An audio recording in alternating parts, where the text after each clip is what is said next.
Ooh, she has told us.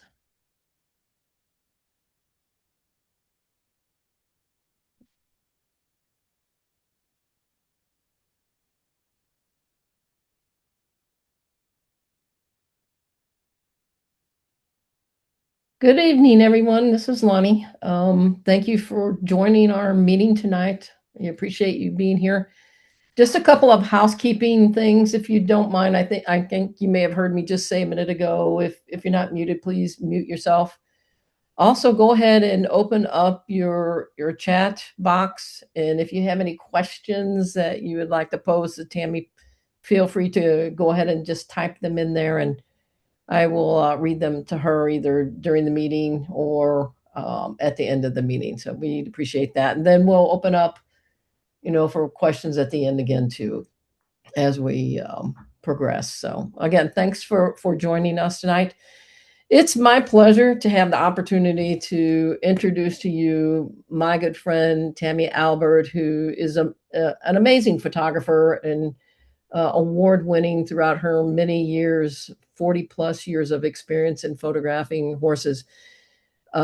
She started about 40 years ago, capturing the spirit of the natural world. Her career began back in 1982 as a photojournalist for the Missourian in Washington, Missouri, where she developed the instinctive timing and storytelling eye that continues to define her work today. She's a freelance photographer now, and she's a owner of a puzzle production company. Tammy's images have appeared in galleries throughout our region and a variety of local and national publications. Horses have been Tammy's lifelong love, and the dream of photographing wild Mustangs didn't really come into reality until 2015 when she made her first trip out west. Since then, she's returned every year she can, spending time among the Onakwi in the Utah Great Basin Desert and the McCullough Peaks of Wyoming, the San Wasp Basin in Colorado, and Pryor Mountains of Montana. Her photographs reflect not only the power and beauty of these animals, but the deepest respect that she cares for their freedom and their stories. When she isn't photographing wild horses, Tammy is often found photographing bald eagles, of course, along the Mississippi and Missouri rivers, along with other wildlife, as well as riding her own horses on her family's farm in Washington, Missouri. She learned to ride as a young child and began barrel racing, showing and photographing her horses in 1990, and a blend of passions that continues to shape her artistic voice today. So, without further ado, please welcome Tammy Albert, our guest speaker for tonight. Tammy, take it away. Okay, thanks, Lonnie. Hi, guys. I'm kind of new to Zoom, so hopefully I do this right and I don't lose myself somewhere in here.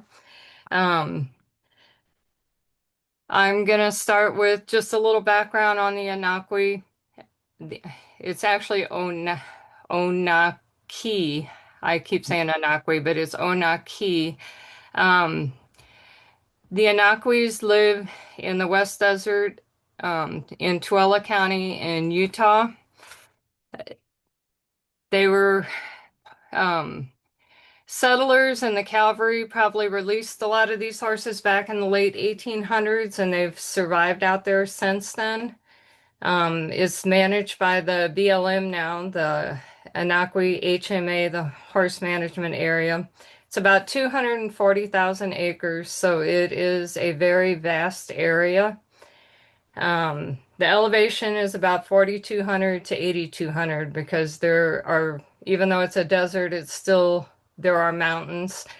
Um, I'm going to go ahead and start going through the pictures. This is what you see when you come in. The Pony Express is actually part of where this all originated. When you get it's 10 miles in, and then you're actually on the Pony Express route. This is the road here in this photo is actually part of the Pony Express. The main roads through the desert are actually fairly decent roads. It's once you get off the pavement, though, it is all gravel. And then when you get off the gravel, you're on two-track dirt roads. So this is one of the Pony Express, one of the old way stations that is still there. It's been restored. Um, this is Simpson Springs, which is where they watered there at the Pony Express. And I'm just kind of showing you some of the pictures of what you see when you come into the desert there. When you say desert, to me, I always thought of sand and dunes and desert, but it is far from that. There, like I said, there's a lot of mountains, there's color. It's, it's not what I was expecting. There's a lot of birds, a lot of wildlife. These are what you would call the two-track roads. Once you get off the main road, this is what you're driving on. That's why, like I said, it's 240,000 acres. So finding the horses can be quite a challenge. There's not many trees. It's a cold desert. It does get cold in the winter, but during the summer, the temperatures are well into the hundreds. And this is the main road. So this is when I say the road's good, this is the best you're going to get. So, okay. When um when I go out there, the gear that I use, I usually take two camera bodies. I always like 100 to 400 lens is pretty much perfect for the horses because most of the time you're far enough away that if you crowd them, you don't see the natural behaviors. So 100 to 400 is probably the lens that I keep on my camera 90% of the time. I take a 24 to 120. That's when I shoot landscapes or, sometimes, any kind of close-ups, things like that. But the majority of what you shoot, you're going to see, a 100 to 400, 80, even an 80 to, or 70 to 200. A lot of the stuff I shoot, it just depends. Um, what you're going to see though when you go out there is a lot of the behaviors of the herd. I mean, there can be anywhere from 400 to 500 horses, but they're all in their own bands. Each band can be anywhere from 2 to 3 horses. This is actually a band. Um, he had actually stole this mare and baby. He didn't keep them very long, but I mean, a band can be anywhere from 2 to 3 horses. Some of the stallions manage to keep, 8 to 10 horses. Sometimes there'll be a second stallion that will actually be almost like a second lieutenant, they call them. They help, but they're not anywhere in the breeding program. You do see a lot of sparring. These pictures were taken in May, so when you go out there in May, there's a lot of the mares are coming into heat. There's a lot of foals that are born early in the year. So then, the mares come back into mare heat, which really set the stallions off. And the stallions are constantly, because when you see a group of like 100 horses, that might actually consist of 10 different little bands. So when they're all nice and peaceful doing what they're doing, and one of them will get just a little bit too close, and then it's like a chain reaction. And they will, all kind of join in. A lot of the bachelor stallions, these are all bachelors, and they kind of hang to the edges of the herds. So they wait, it's almost comical because they'll wait until they see an opening where the stallions aren't paying attention, and then, they're going to run in and try to steal a mare. Most of the time they are not successful. They're young stallions. Even if they manage to drive a mare away from the herd, they can't keep the mare because the stallions will come take her back. But honestly, the bachelors are more fun.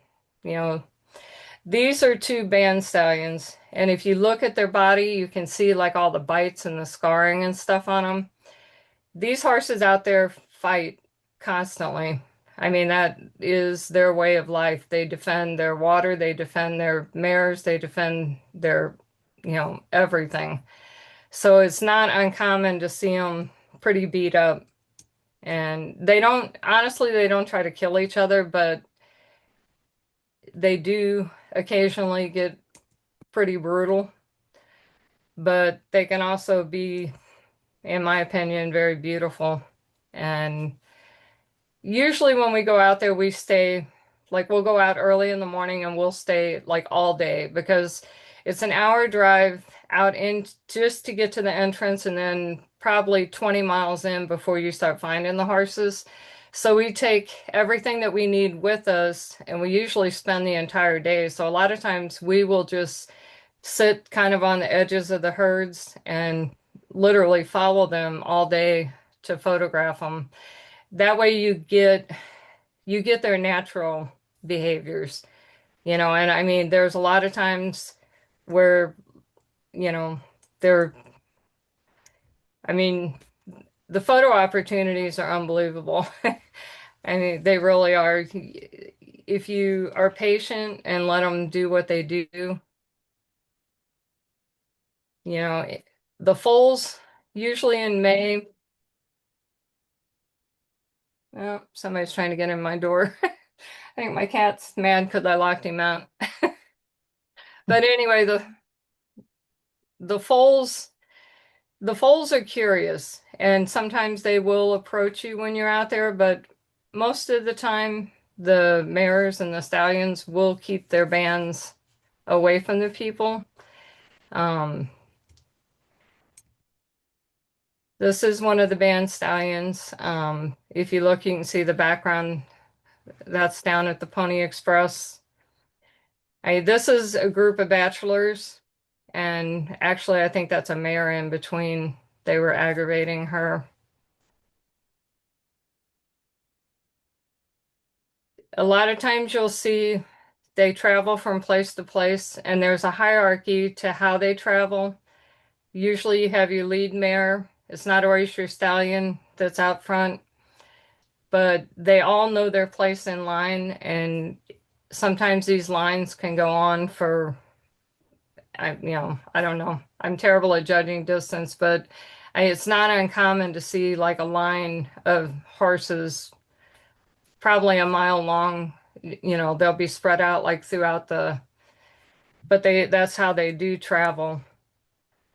This was actually a video. Whoops. Hey Tammy, somebody did ask, when you're out there, do you take a chair or do you just sit on the ground or No, we take chairs. Normally, what we did, we went and bought like little three-legged stools that are very light. They collapse and they have like a shoulder strap that you can use. And then that way they're easy to carry, they're light. I also take knee pads, which may sound crazy, but a lot of times with horses, you're photographing from the ground. So I mean, you don't want to kneel down out here without looking at what you're kneeling on because you could be kneeling on cactus or, anything. So yeah, knee pads are definitely a good investment. Um, but yeah, because they're light, the little stools are great. This is another video. This is when they're coming in. This was one of the places they come in for water. Sometimes they come in slow. A lot of times, depending, I mean, they will come in at a dead run. And I mean, like I said, it's an organized chaos. They all come in and you can see like where the foal is. They'll keep the foal in the center of, that's probably one band.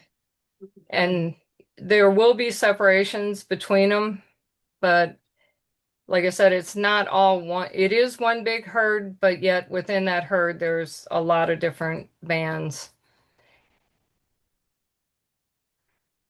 This was one of the stallions that Lonnie and I saw this when we were out there, and you can see where this just kind of gives you an idea of how much open space there is and how vast it is. This was just, there were probably two bands here.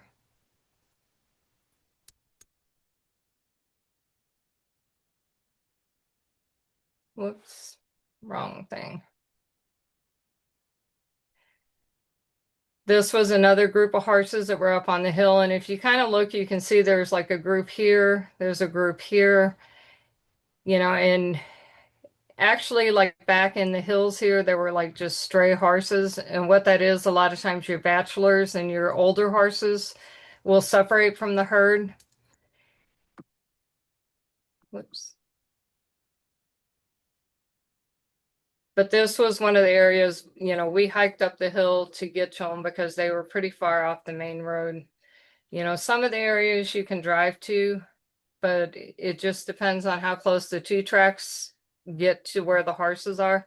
See, like way back there, I don't know if you can see them. There's horses all back along there. And I mean, even behind that ridge, there's probably horses. But so even though it's one herd, they all do kind of stick to their group. Um, this was one of my favorites. Moon Drinker is the horse's name. And we were there in September, and in September, there's quite a few of the wildflowers blooming. And I wanted to get a horse in those sunflowers so bad. And that's probably about as close as you can. This one was taken in May when the foals were really active. I mean, the foals they're they're a lot of fun. I mean, they're really playful. They'll run like crazy and then they'll just plop over and take a nap. But the mares do keep a very close eye on them because I mean, out there are natural predators. Not so much as what it used to be, but they definitely keep an eye on them. This is a group, well, this is actually a pretty big group that was coming in for water. And this was taken, I think this was 2021. And even though it wasn't one of their drier years, it's always dusty. I mean, you're going to have dust, which to me makes the photos even better. Um, It is very tough shooting. It can be really challenging. But and like I said, you're gonna, the horses, they do spend a lot of quiet time because they can only burn so much energy in a day. And when, if their bellies are full, they will rest. So this was one of the foals. That was in September. We did still have the sunflowers.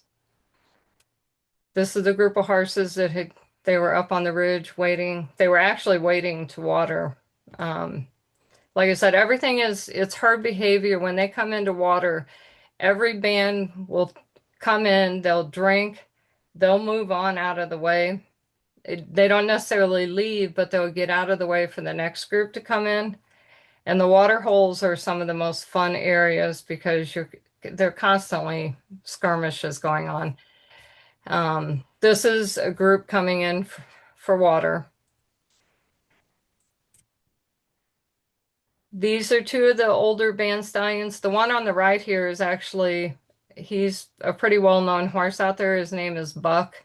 He is still, the last sighting of him was in early 2025, but they do think he's still out there. He's probably in his 20s now. This was in 2021.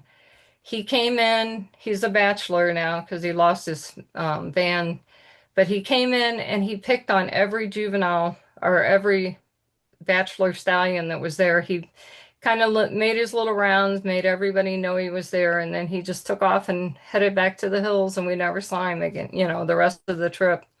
But he was so fun to watch. These were just two of the stallions up on the hill. And I mean, you can see on the stallion's leg, I mean, a lot of them these were all taken in May. And during May, you will definitely have a lot of horses with injuries. And that's just their way of life. They don't do it on purpose, but. And then we have the water holes. And the water holes, if you go, you almost have to go in May to get a really good water holes because by summertime it gets hot. The water does dry up pretty quick. But there are several areas where um, I'm trying to move that over a little bit. But There's several areas. This is one of them. This is in the South Herd. There are actually two herds that live out there. They call it the North Herd, the South Herd. This is This all, is Utah, right? yeah, Tammy, this is this for it's all Utah. Utah. It's all in Utah. This is Okay. all the Anakwe. Um, Okay. it's all in the West Desert out there. But this is part of the South Herd. And Lonnie, this we went out there and this was all dry when in September. Yeah. Yeah. In May, all of this is usually full because they get a lot of runoff of the snows and stuff. And the water holes are just, they're gorgeous. And the horses definitely take advantage of it. But, you can stand there and you'll see groups of horses come in at different times.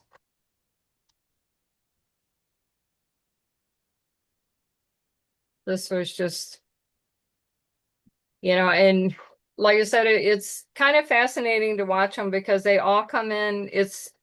Even though there's a lot of chaos and fighting, it's all done. It's like they know whose turn it is. They take their turn, and when they're done, they leave and they make room for the next. And it's to me, it's my favorite part of being out there is when there's water. This is another, this kind of tell, you know, and like I said, this was actually in 2020 before the roundup. We went out there specifically just to be there before they did the roundup. And this How many is horses did they round up? Do you know? I don't know the exact number, but the ideal they want like 200 to 210 horses. At this particular point, there were probably 500 head out there. So they probably rounded up 2 to 300. They did release back a lot of the really iconic horses and there were some of the age stallions that, they want to keep the bloodlines. So at least they did work with the people and they, didn't take all of the what we would call the iconic stallions. But there definitely were a lot of horses.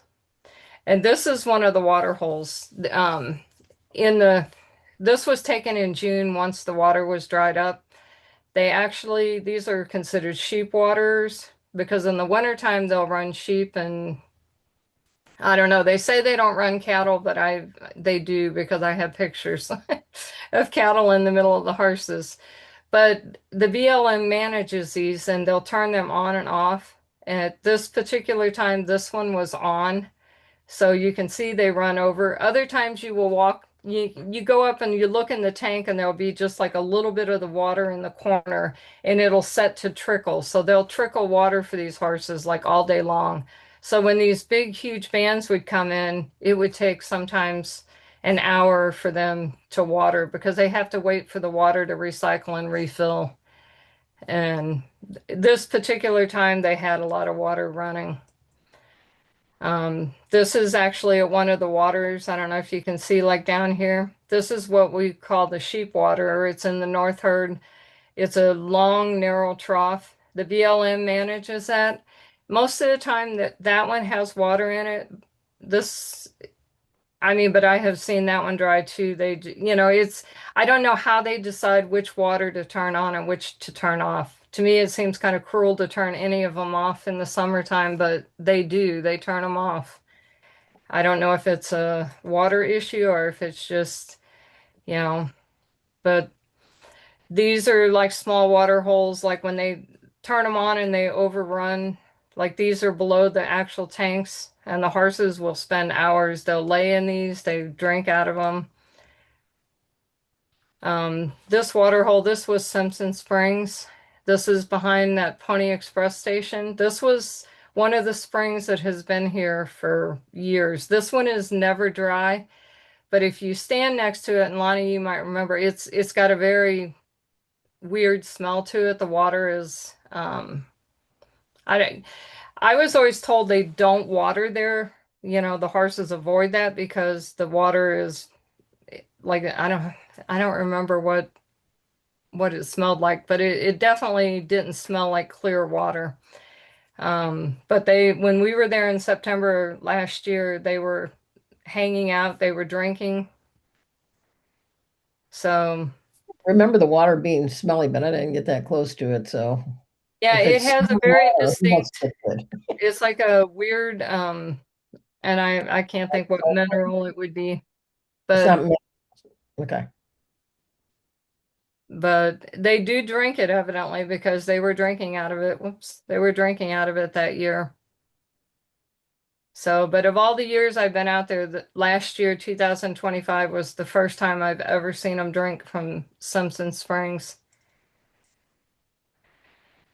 This is one of, when we talk about the iconic ones, this is Goliath. And he was actually one of my favorite stallions out there.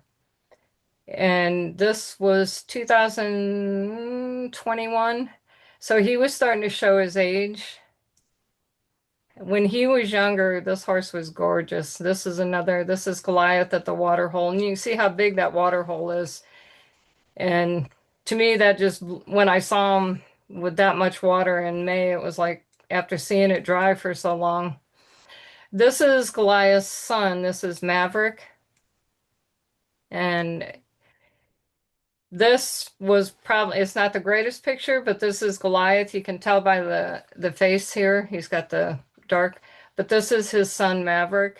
I've never seen those two together other than that one time, so I was thrilled to get that shot. This big paint here on the front, his name is Charger. He is still alive. The other two are too. Maverick and Goliath are both still living. They're both still out there wild. Charger was actually in the roundup in 21, but they actually released him back. So, and from what I looked today to see, and they say he is still alive. He's in his 20s. He doesn't have a band anymore, but they said he is definitely still out there. This is Charger. And I mean, if you look at these guys, just how beat up these guys can get, this was my favorite. This was 1 year. And he actually passed in 2000, I think it was 2023. Let me see.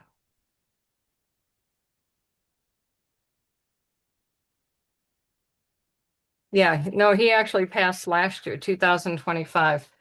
He got into a fight with Goliath, the big gray horse, the first picture, and Goliath bit his ear off. This was back in 2011. It almost killed the horse. He took off, he disappeared from out there for it was several years, and everyone thought he was dead because I mean it was a pretty extensive wound. I don't have any pictures of it, obviously, but and I couldn't find any.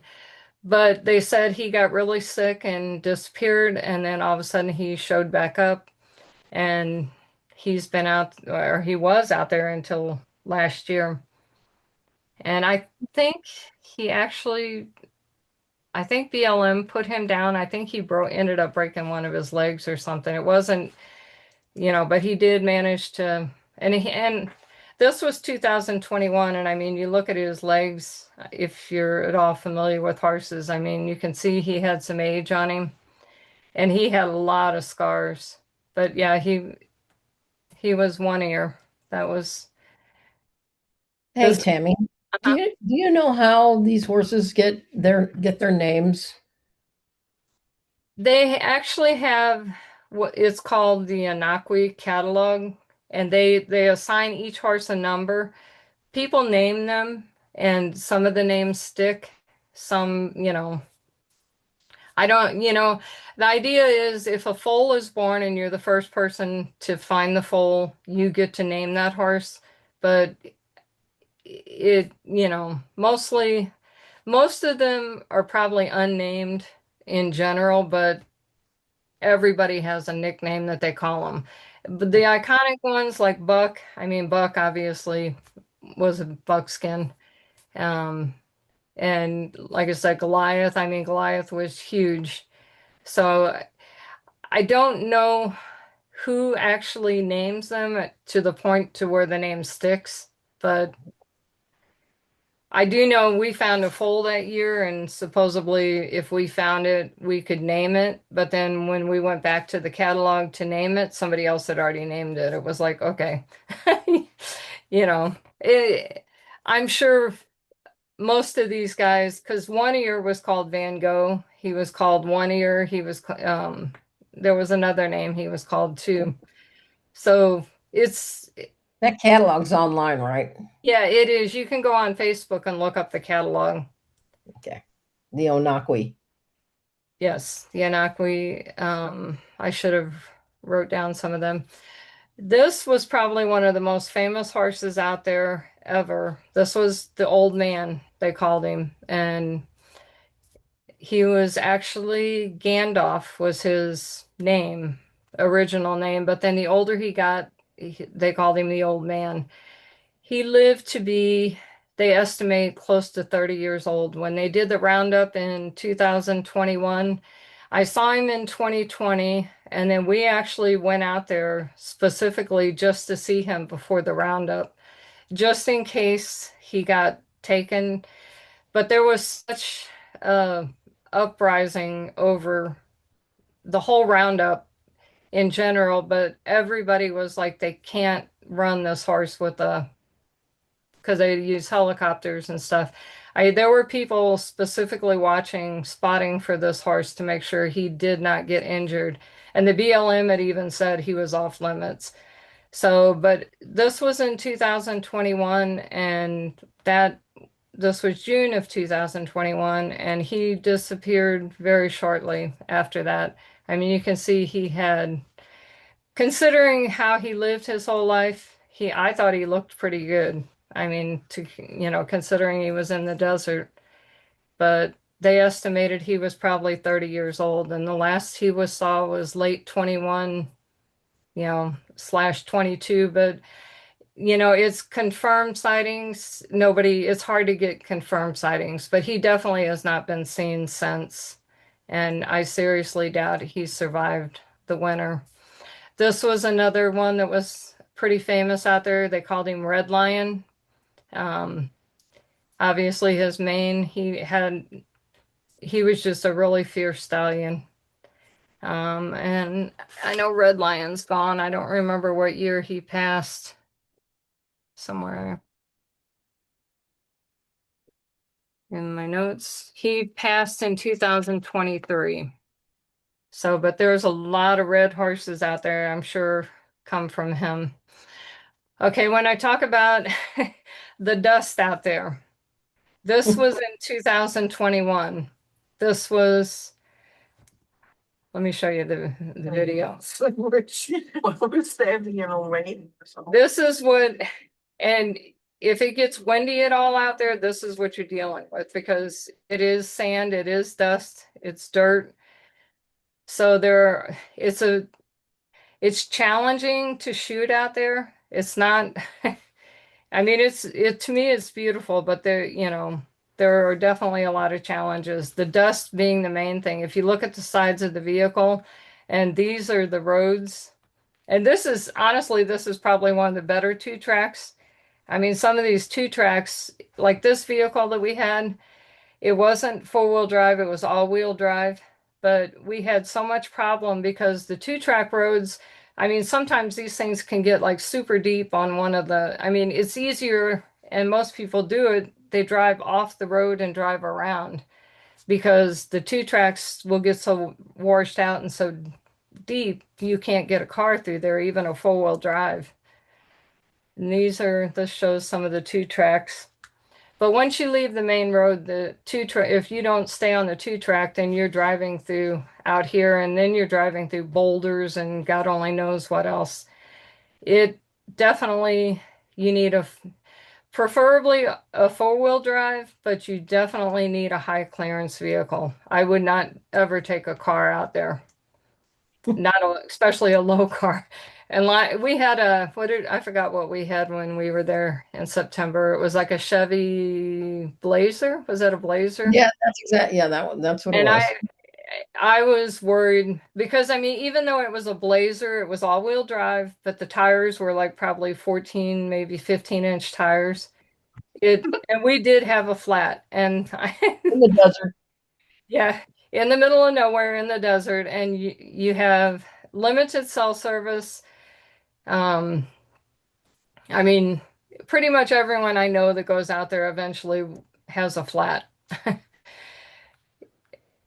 So just that is one thing. But this again just kind of shows the vastness of the whole area. I mean, weather is definitely a challenge. If there's a storm coming in, even if you're on the main road, those roads turn into quicksand so fast. So if there's storms, we generally clear out pretty quick.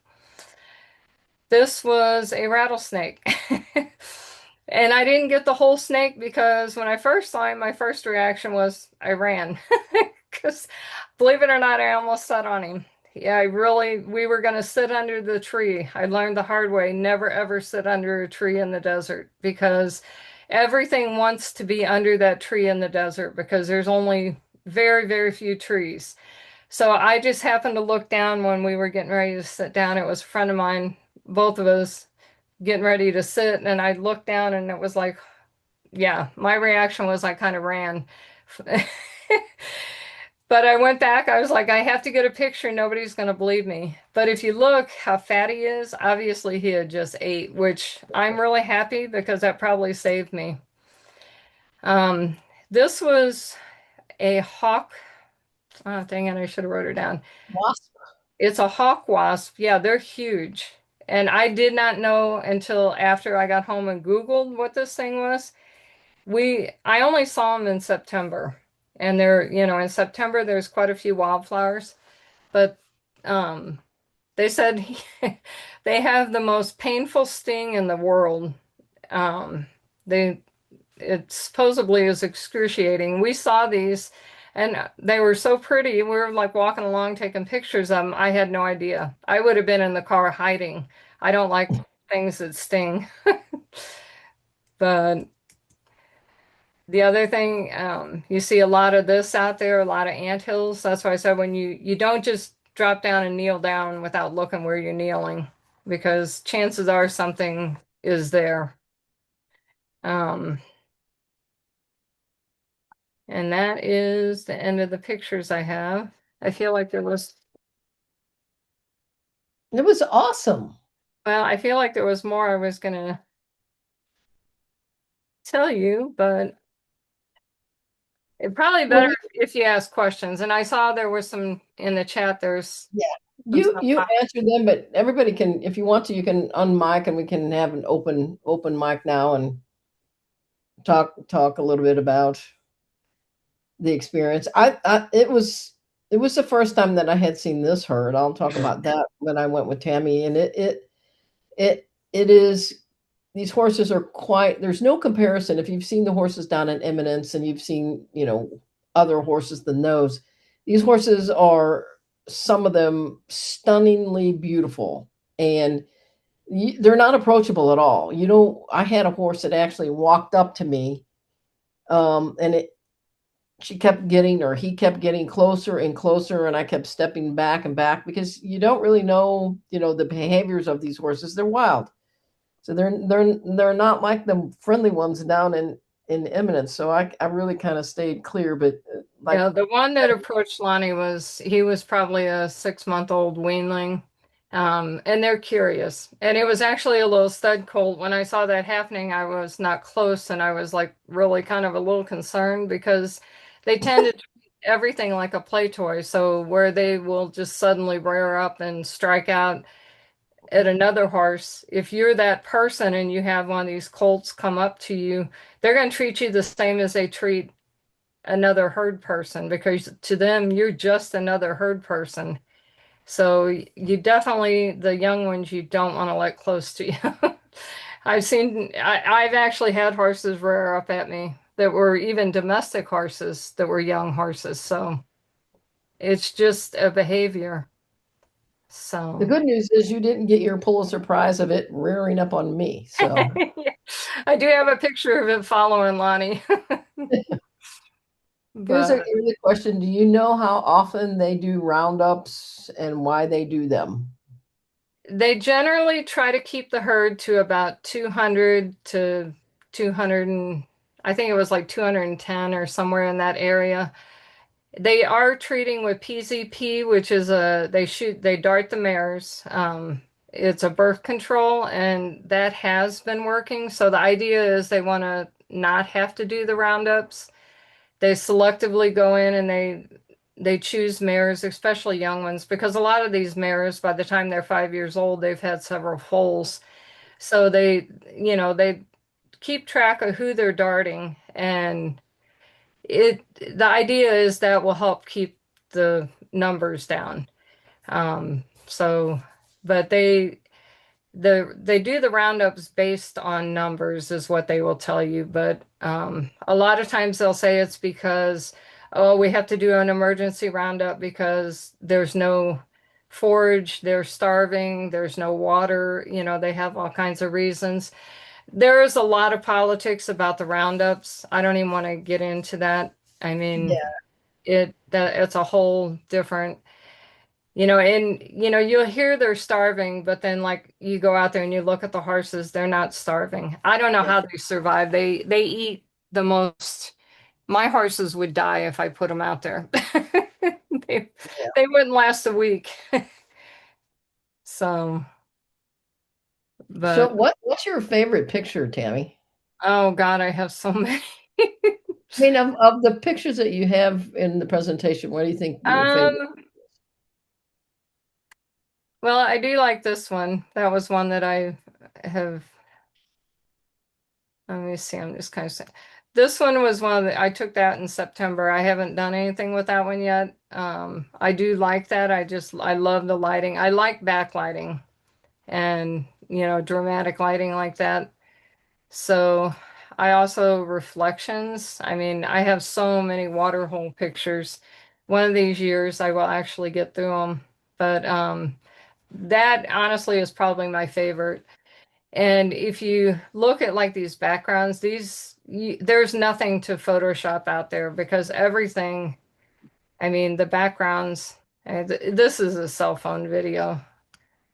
Um, I mean, like I said, for being a desert, you have a lot of mountain scenery in the background. So, I mean, the lighting can just be, I mean, this to me is just, It's beautiful.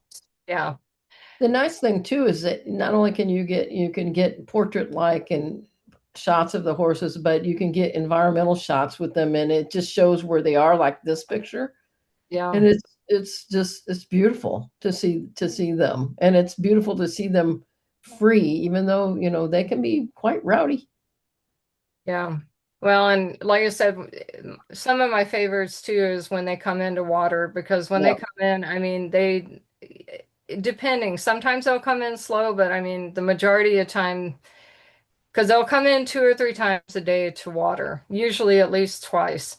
And by the time they come in, like I said, everything is orderly to them, but to us, it looks like chaos because, they'll stop along the way and literally just two studs will start fighting, or, the bachelors will get too close and somebody will break away. It's Somebody was asking, does the ground shake? You certainly can hear the Oh sound. God, yeah, you can hear it.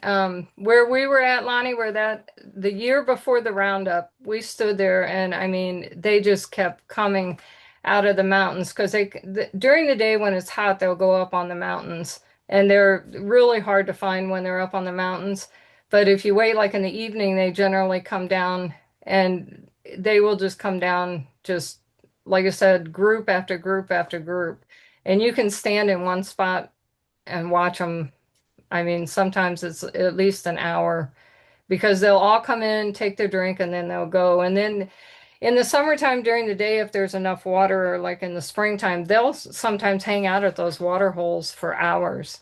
And they'll just literally just stand and then I say stand because they don't just stand, but that's where you get like they'll run from group to group, and the bachelors will come in and just they'll all be standing there nice and quiet, and all of a sudden one will just come blasting through and just scatter everybody.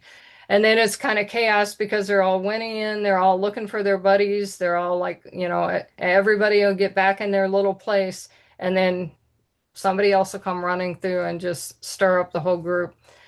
So, I mean, when I say we spend all day out there, In 2021, we spent 10 days there and we literally went out there first thing in the morning and we stayed till some nights after dark. Most nights we try to get out by dark. It's definitely dark out there. There's no lights, there's no bathrooms. There's one bathroom at Simpson Spring, and that one is iffy.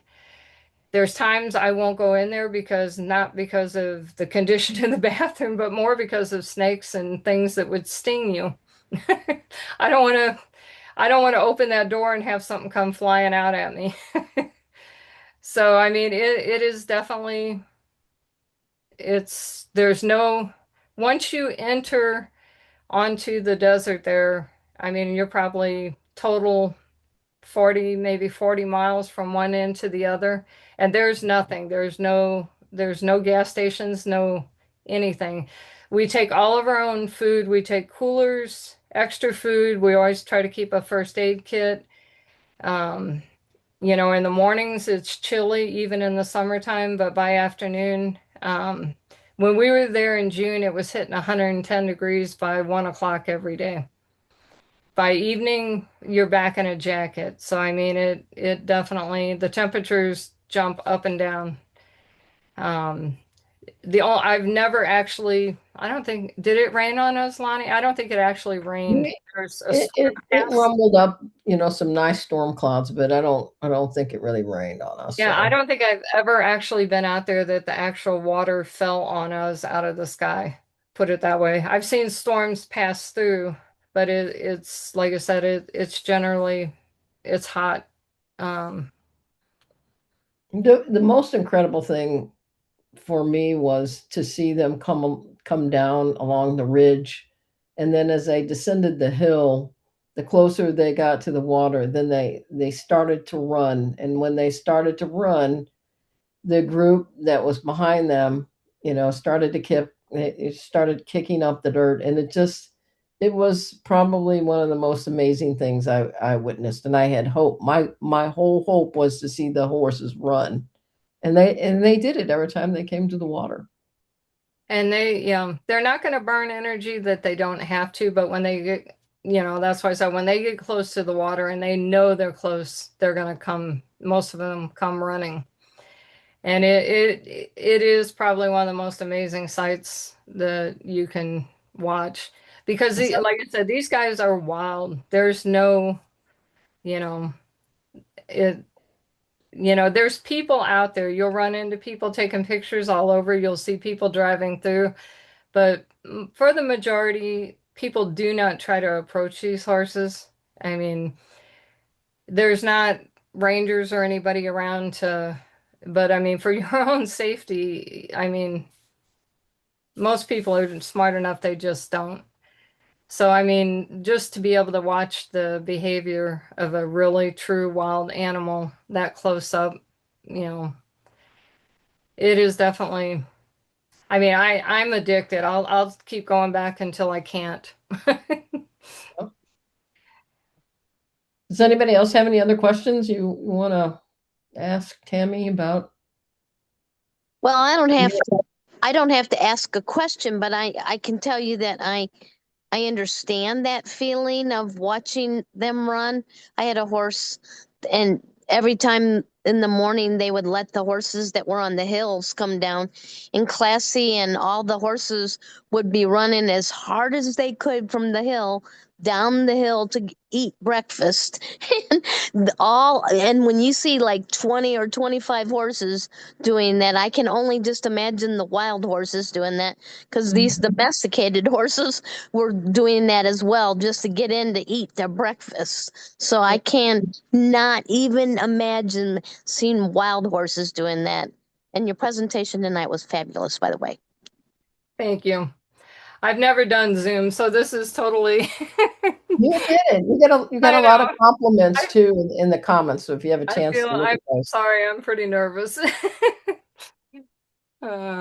we But would never know that at all. It was a beautiful presentation, and yeah, if you ever get a chance to see them, I mean, they are definitely, I mean, there's pretty much, and it's not all beautiful because I mean, a lot of times these horses, and there's a lot of that people say, oh, let them be wild, let them be free. But they also, when you say that, you got to understand when they live wild and free, they also have to deal with the things that a wild animal would deal with. It can be really sad because I've seen some pretty beat up horses out there, and like I said, they don't try to kill each other. I've never seen them purposely, but when the stallions are fighting, I mean, it happens. And just walking across the terrain out there, I can't imagine when they're galloping and running like that. I mean, they're gonna fall, they're gonna step in holes. I mean, there's, all kinds, they do break their legs. And the sad thing is when that happens, most of the time, unless the BLM comes out and puts them down, most of them, it's not. They're lucky because there are usually people out there that monitor the horses that will let them know, and the BLM will come out and take care of it. But I mean, when they're chewed up and they're bleeding and stuff, I mean, they're not going to come out there for that. If it's life-threatening, they'll come out and take care of them. But usually it's to euthanize them. Um, so I mean, it's beautiful, but they're wild and it can be pretty sad sometimes. But I mean, I don't know. To me, there's just no, this is, like I said, this is Maverick. And I look at how beat up this horse is. And like I said, the story to it is like I said, he worked his butt off to get these two, and he only had them for a couple days, and then somebody took them away from him. And now he's actually a pretty young stallion, but in that picture, he looks pretty dang beat up. So. Thank you, Tammy, for your presentation. It was outstanding. And I'm seeing all kinds of accolades thanking you. And it was a great Okay. presentation. Now So, I didn't know. so Thank yeah, you, guys. get a chance to read the comments, before we go. 'Cause everybody loved it. And if you want it, you should go Yeah. on this trip because you're going to I have know lots of fun. I put it out there about going in May, and I know a lot of people already had plans and things like that. I'm kind of I haven't decided whether I may just push this off till next year. I mean, would people be interested in going if they had more time? And I, I don't know. Lonnie and I were talking, I'm probably still going to go this year, but if, if that is something you would be interested in next year, reach out to me because I definitely, if I plan it far enough out, it would definitely give people more time. I'm hearing somebody talk, but I can't understand them.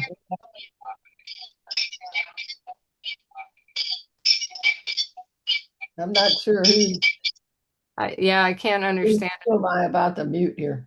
It sounds like it's Yvonne. Nope. Not me. Okay. Not me. It is you. Yeah, now I don't hear it, so okay. But yeah, if you guys ever have any questions, feel free to reach out. I think most of you know me on Facebook, and I do share a lot of the wild horse stuff. And it takes me forever to get through my pictures. So you'll see stuff from, I'll go through a disc that's from even back in 2020 and be like, oh, why didn't I see that? I'm terrible at that. So the stuff from 2025 is mostly sitting here in a bag right by my computer waiting to be gone through. So I don't have a lot of that edited. Tammy, I'm going to stop the recording now. Okay.